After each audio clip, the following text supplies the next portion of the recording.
Hey guys, thank you. Hello Miami. Hello FIU. Y bienvenidos a todos. Bienvenidos a todos en nuestro país, ¿verdad? Porque somos americanos todos.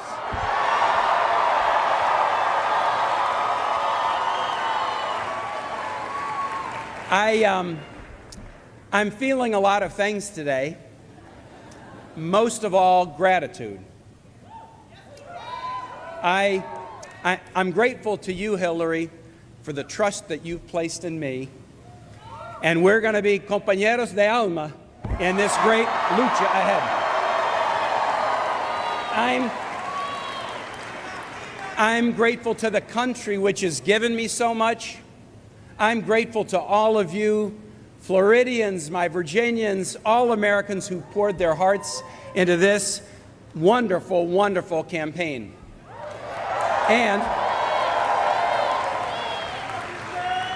And today, like every day, I'm especially grateful to my wife, Ann. I love you, honey. I love you, honey. And to my three beautiful kids, Nat, Woody, and Anella. I am the luckiest dad and the luckiest husband in the world.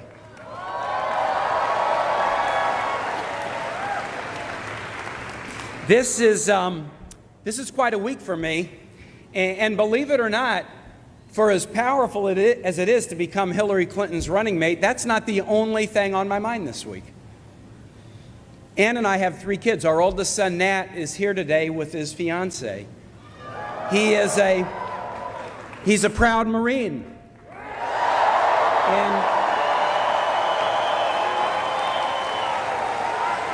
And in just a few days, he's deploying to Europe to uphold America's commitment to our NATO allies.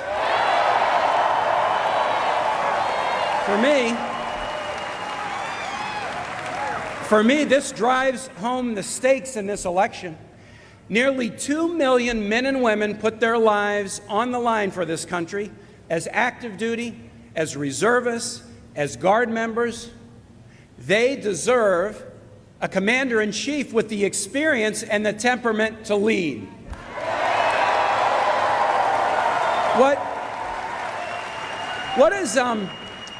What does Donald Trump say about these great Americans, these 2 millions? He repeatedly calls the American military, quote, a disaster.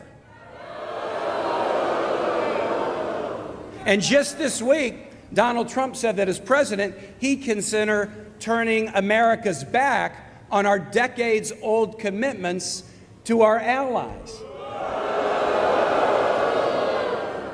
And all of you remember a few months ago when he said about a Senate colleague of then Senator Clinton's and mine, John McCain, that he wasn't a hero because he had been captured and served as a prisoner of war in Vietnam. And he wants to be commander-in-chief? While our service members are out there on the front lines, Trump saying he'd leave our allies at the mercy of an increasingly aggressive Russia. And folks, that's an open invitation to Vladimir Putin to just roll on in. Even a lot of Republicans say that that's terribly dangerous. When you listen, all right, I'm hiring for the speechwriting team. We've seen again and again that when Donald Trump says he has your back, you better watch out. From Atlantic City to his so-called university, he leaves a trail of broken promises and wrecked lives wherever he goes. We can't afford to let him do the same thing to our country. And folks, we don't have to, because Hillary Clinton is the direct opposite of Donald Trump.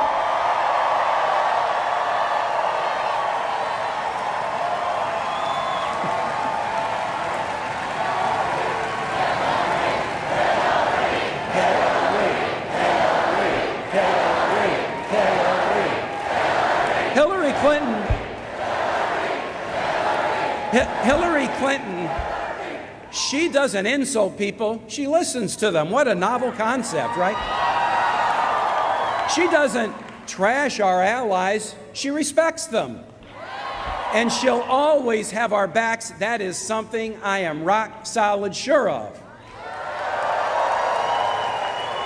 And I know that because Hillary knows that we're stronger together. We're stronger when we work together, when we grow together, when we pull together, when we live in the same neighborhood and worship together and go to school together. When we're together, we're stronger.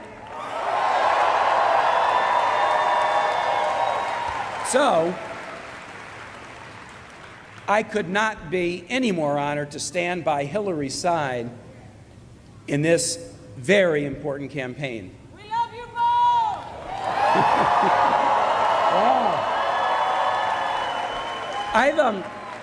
I've spent most of my life in public service because I believe in doing everything I can to make a positive difference in people's lives. And I can see a lot of you out there who feel exactly the same way.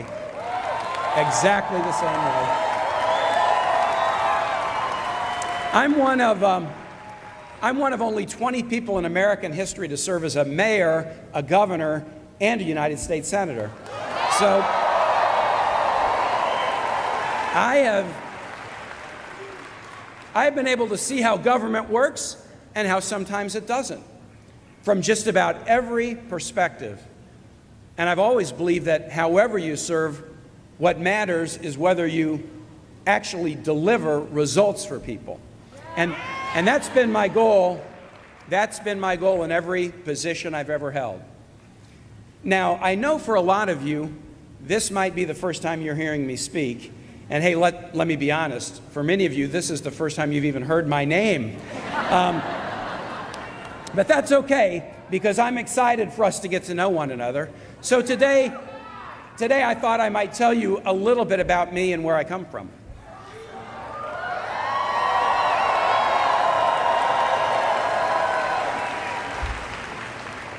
Vice president was never a job I thought about growing up in Kansas. Like a lot of people in Kansas City, my parents weren't that into politics. Church, the Kansas City Royals, that's the kind of thing that we spend time talking about. They had too much else going on. My dad ran a union-organized ironworking shop in the stockyards of Kansas City. And my mom, in addition to all the challenges with my two brothers and me, she was my dad's best saleswoman. That ironworking business was tough. It's the kind of job where you can't cut corners. If you're not careful, you can make one mistake and ruin an awful lot of work in an instant. I learned that working in my dad's shop. My two brothers and I, we all pitched in. Sometimes we were scheduled to pitch in, and sometimes Dad would just shake us in the morning and say, I got an order to get out, and I really need you guys today. I remember once, the last day of summer vacation, I was so looking forward to sleeping in, and then I felt that hand on my shoulder at about 6. I really got to have your help to get an order out today. But that's what families do. We would go there early, especially in the summer, to try to get the work done before the day got hot. That's what families do. That's what families do. My parents, Al and Kathy, and they're alive and healthy, and they're happy today, 81 years old, alive, healthy, and happy. They taught me early lessons that have guided my life, the importance of hard work, of faith and kindness, of following your dreams. My mom once told me, and I'll say this, she wasn't much of a lecturer. She just kind of liked to live, and then we were supposed to follow the example. But she once told me this, Tim, you have to decide whether you want to be right or you want to do right. If you want to be right, go ahead and be a pessimist. But if you want to do right, be an optimist. And folks, I've been an optimist ever since.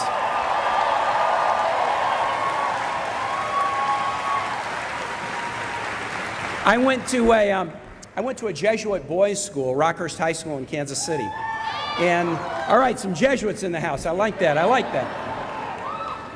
The motto of my school, this boys' school, was men for others.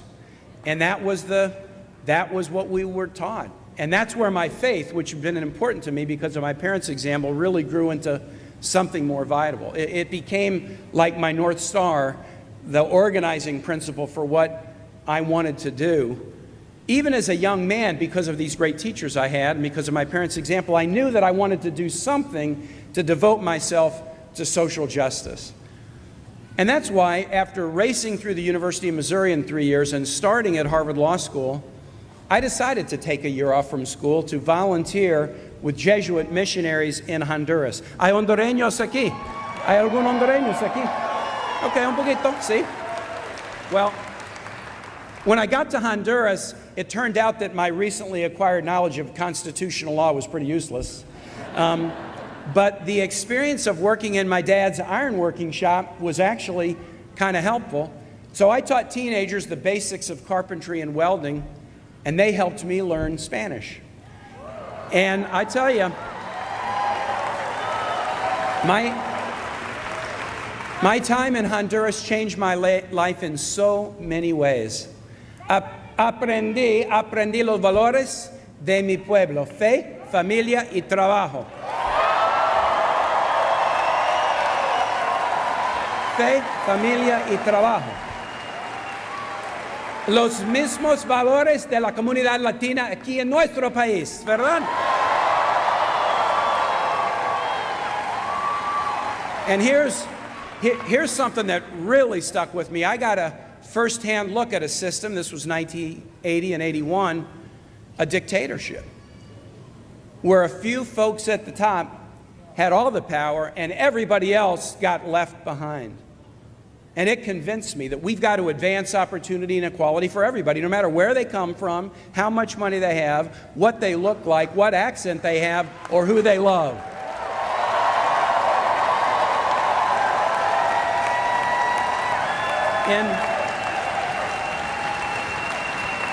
In 1970, a Republican governor of Virginia, Linwood Holton, believed exactly the same thing.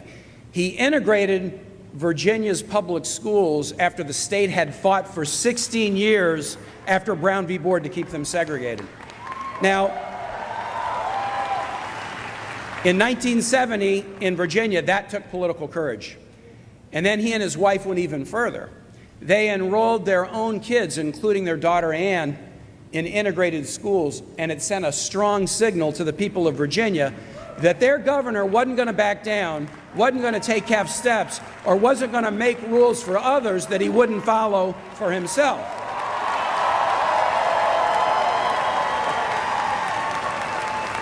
So,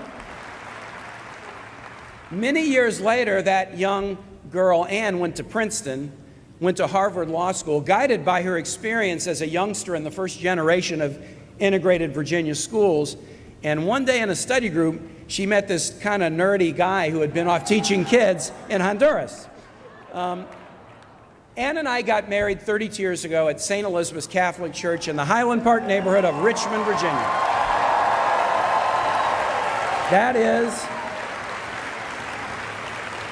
That's the parish that we still belong today. Hey, St. E's folks, I hope you're watching.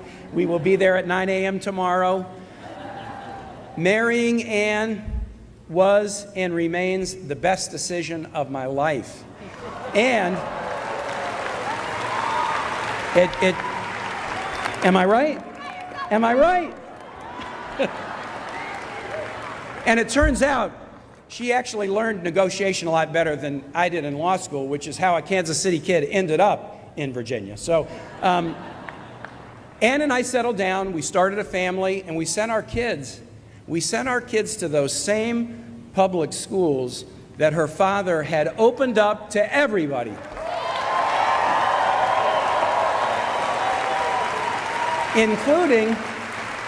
Including one school that I helped get built when I was mayor, that our school board named the Linwood Holton Elementary School.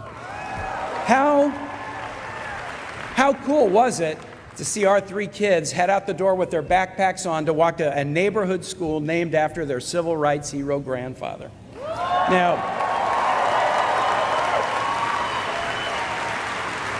Lynn's example helped inspire me to work as a civil rights lawyer, representing people who had been turned away from housing either because of the color of their skin or because they were an American with a disability. And this was my civil rights work for 17 years. I brought dozens of lawsuits when I was in private practice, battling banks, landlords, real estate firms, insurance companies, and even local governments that had treated people unfairly. In 1998, I won a historic verdict against a national insurance company because they had been redlining minority neighborhoods, treating them unfairly in the issuance of homeowners insurance. At the time I won that case, it was the biggest jury verdict ever in a civil rights case in American history. I like to fight for right. I like to fight for right.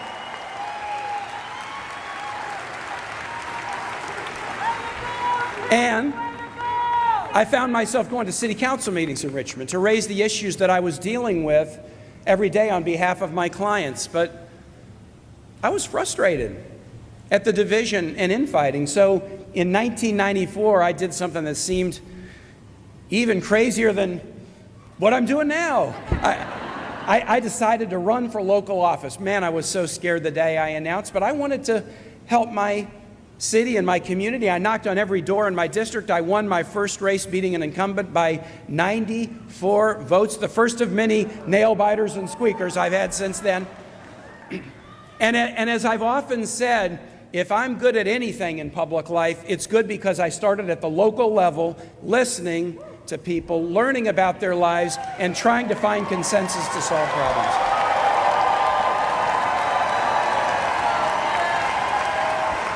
In the years that followed, I became mayor of Richmond. I was elected lieutenant governor of Virginia. And in 2006, I became the 70th governor of the Commonwealth of Virginia. When we moved into the governor's mansion after the inauguration, my wife became the only person who had ever lived there, first as a child and then as an adult.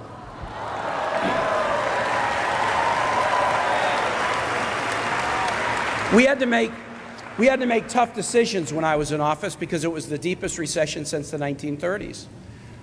But that didn't stop us from expanding early childhood education, from building more classrooms and facilities on our college campuses so more could go to school, because we knew that education was the key to everything we wanted to achieve as a state, and it's the key to everything we want to achieve as a nation.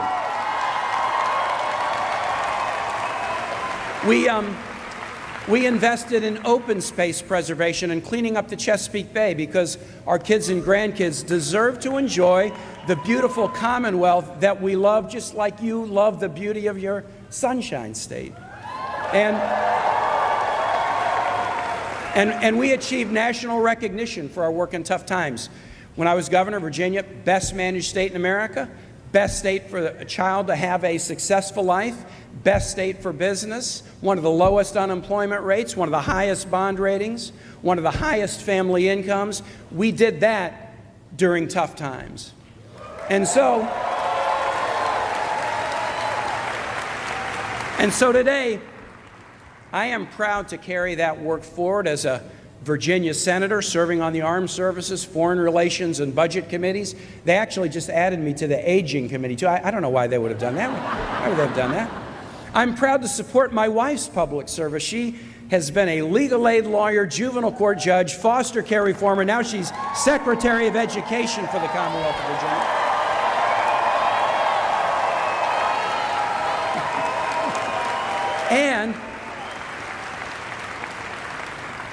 And Ann and I are both so proud of our great Commonwealth and of our great nation. And isn't it great already? I mean, isn't it great already? What a great country. You know, as I look back over these experiences, what I've learned is that God has created a rich and beautiful tapestry in this country. It is a rainbow of cultural diversity that embraces all people, regardless of their race or economic status, regardless of their religion or their gender, regardless of their sexual orientation or where they're from. We've got this beautiful country that should be a country of welcome, that should be a country of inclusion. And I know that that is a fundamental value that Hillary Clinton shares. You know,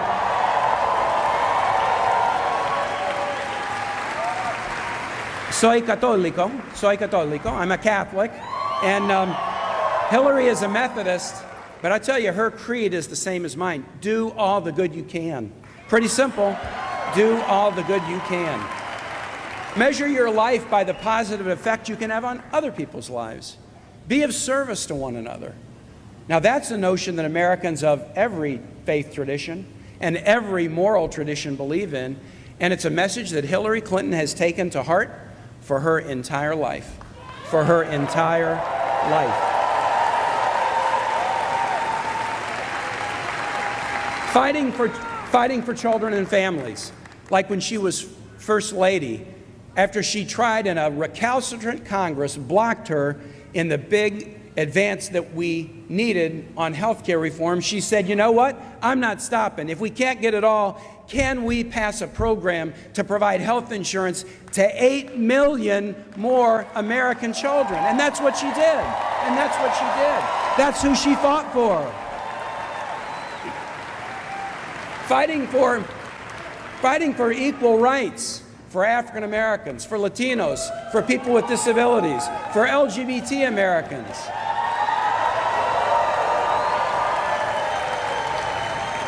In the aftermath of the 9/11 attack, fighting tenaciously to make sure that 9/11 first responders in New York and other localities would get health benefits. Now, there are an awful lot of people who've put their trust and their faith in Hillary, and she's always delivered for them. From working with the Children's Defense Fund, to First Lady of Arkansas, to First Lady of the United States, to Senator, to Secretary of State, she has always delivered.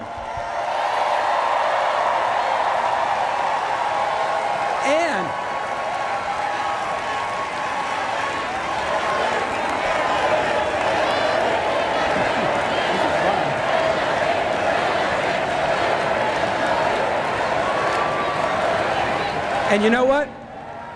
Here's something you can tell about a great leader. She not only delivers in the easy times or the simple times, she delivers in the tough times, and she even delivers when she's on the receiving end of one attack after another. She never backs down.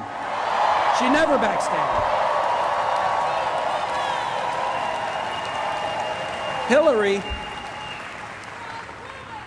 whatever the drama, whatever the attack, whatever the situation, stays focused on what matters, helping people. That's what keeps her going. So here's how Hillary and I are going to continue that work with a strong, progressive agenda.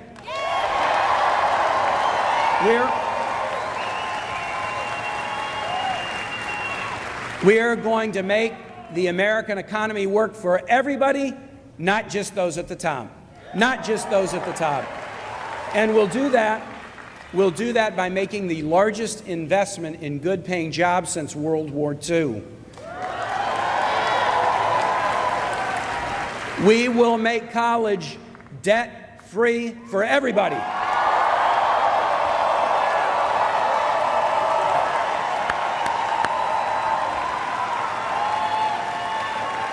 We'll rewrite the rules so that companies share their profits with workers rather than ship jobs overseas. And we'll make sure that Wall Street corporations and the wealthy pay their fair share of taxes.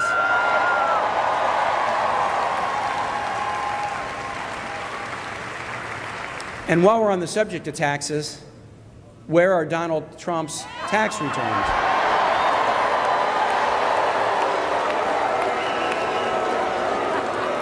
Raise your hand if you think those returns would show that he's paid his fair share of taxes. Well, I don't see a lot of hands. We're going to fight for paid family leave, equal pay for women, and raising the minimum wage to a living wage.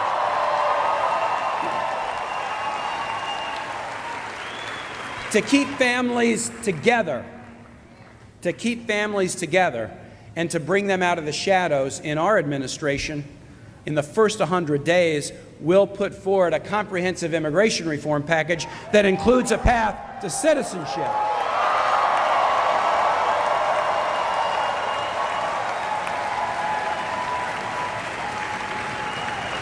En el Senado hicimos eso hace casi 3 años y estamos esperando todavía para la Casa de Representantes a tener un debate, un voto en el sistema de inmigración reforma, ¿verdad? Entonces vamos a trabajar juntos en eso en los primeros 100 días de la administración. I will encourage you, if you haven't done this, go to a naturalization service where people become U.S. citizens. It is, how many of you, raise your hand if you have been a naturalized citizen. If you, yeah, well, thanks for choosing us. Thanks for choosing us. If you haven't been to one of those services, it's going to be one of the most powerful things you'll ever see. Often, after the oath is taken, there's an open mic, and people get to just walk up and say, here's why I decided that I wanted to become a citizen of the United States. And it will just bring tears to your eyes and a smile to your face when you hear what these people think about the greatness of the United States of America.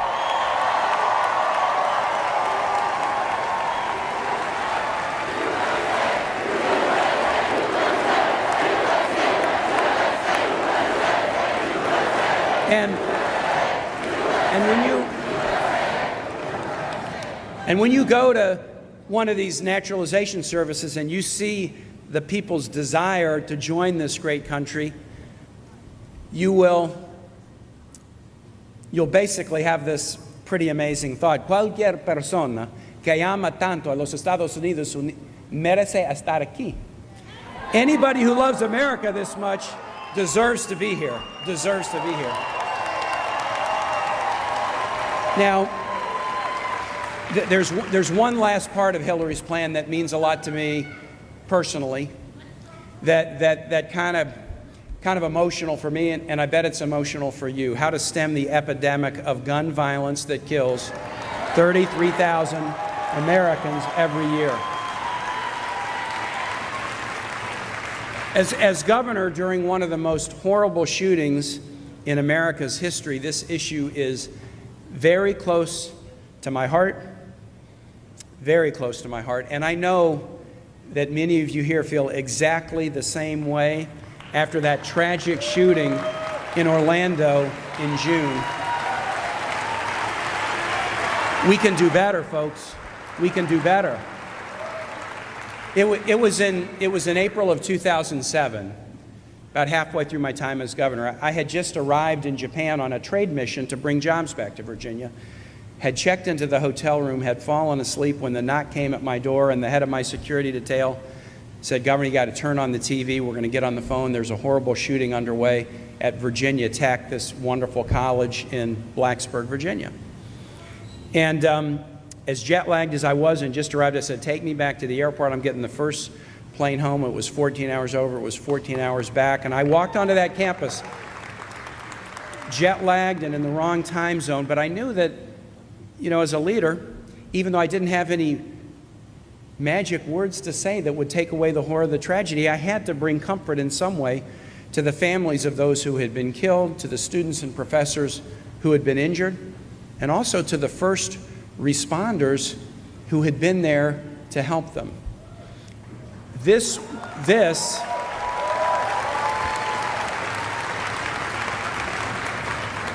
April 16, 2007, that was the worst day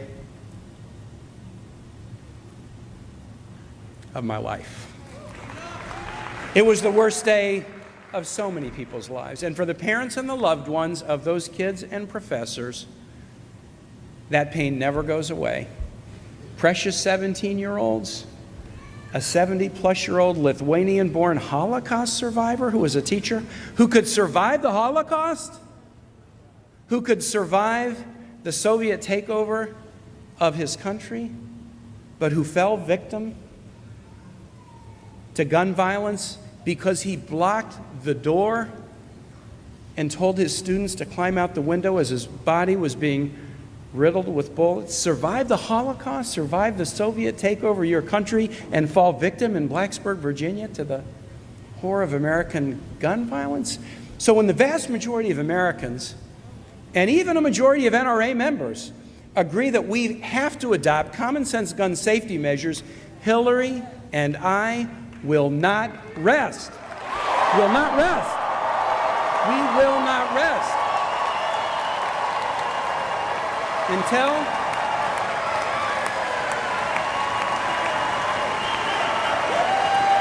we will not rest. We won't rest. We won't rest until we get universal background checks and close loopholes that put guns in the hands of criminals, terrorists, and dangerous people who should not have them. It's so easy. The American public wants it. Gun owners want it. The NRA members want it. We will not rest. Now, folks, I know the NRA. They're headquartered in my state, in Virginia. They've campaigned against me in every statewide race that I've ever run, but I've never lost an election. I've never lost an election.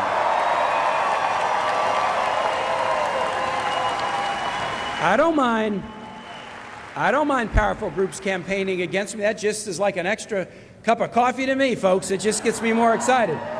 I'm 8-0, and I promise you, I'm not about to let that change, especially when Donald Trump stands in the way of progress on every single one of these issues that Hillary has laid out as core to her campaign, and many, many more. So now I'm going to wrap this up with 3 easy questions. We're at a university. I can give you a test, right? I can give a test. These are 3 questions to ask yourselves. 1, do you want a you're fired president or a you're hired president? Of course you want a you're hired president. Donald Trump is the you're fired guy. That's what he's known for. And when this whole campaign is done and everybody's forgotten it, the one thing they will remember about Donald Trump is you're fired. Bankrupting companies, shipping jobs overseas, stiffing contractors, being against federal minimum wage, being against equal pay for equal work. He's the you're fired guy. Hey, we've got a you're hired president. A you're hired president.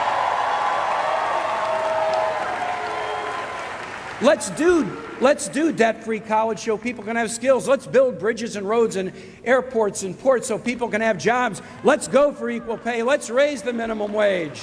Let's bring back the dignity and respect of work. A you're hired president. All right. You're 1 for 1. Question 2. Do you want a trash-talking president or a bridge-building president? Of course you do. Donald Trump trash talks folks with disabilities, trash talks Mexican Americans and Latinos, whether they're new immigrants or governors or federal judges.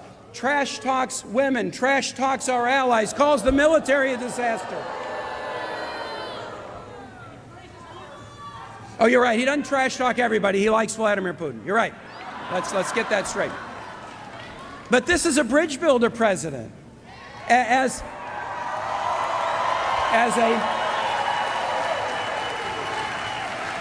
a member of the Armed Services Committee, built great ties with our military and military families. As a Secretary of State, made history building our relationships around the world and putting central to U.S. foreign policy the treatment of women and children around the world. She's a bridge builder, and that's what we need. And last, all right, Florida International, you're 2 for 2. So here's number 3. Do you want a me first president or a kids and families first president? Of course. With Donald Trump, it's me first. I'm not showing you my tax returns. I'm going to run a university that will take people's money and rip them off.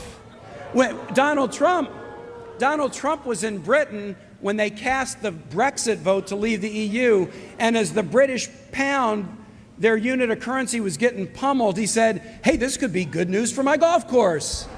Me first. But we got a kids and families first president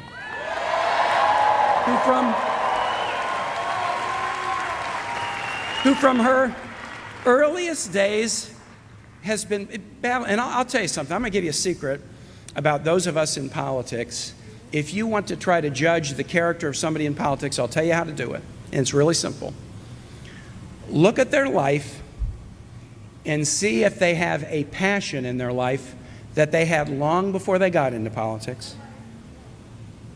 A passion that's not about themselves, a passion that's about somebody else, and then see if they have held on to that passion through thick or thin, in good times or bad, whether winning elections or losing elections, come hell or high water. Look to see if they have a passion that's about somebody else, and look to see whether they've held onto it all the time.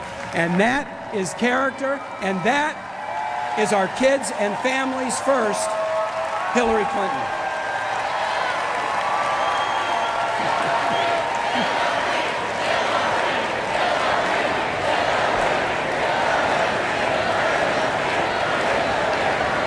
All right. When I was a kid growing up, my favorite president was another Kansas City guy, Harry Truman. Great Democratic president. Great Democratic president. And let me tell you something that Harry Truman said that could have been written 5 minutes ago. He said it in the late 1940s. And it's so well put. America was not built on fear.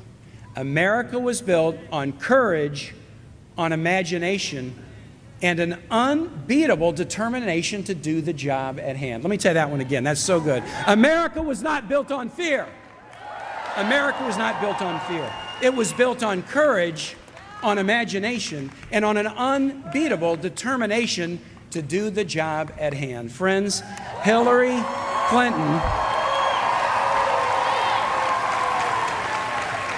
Clinton is filled with that courage, that imagination, and that unbeatable determination, and that's why we trust her to fight for all Americans. That's why I'm with her. That's why I'm with her. Are you with her? That's why we're with her. That's why we're with her.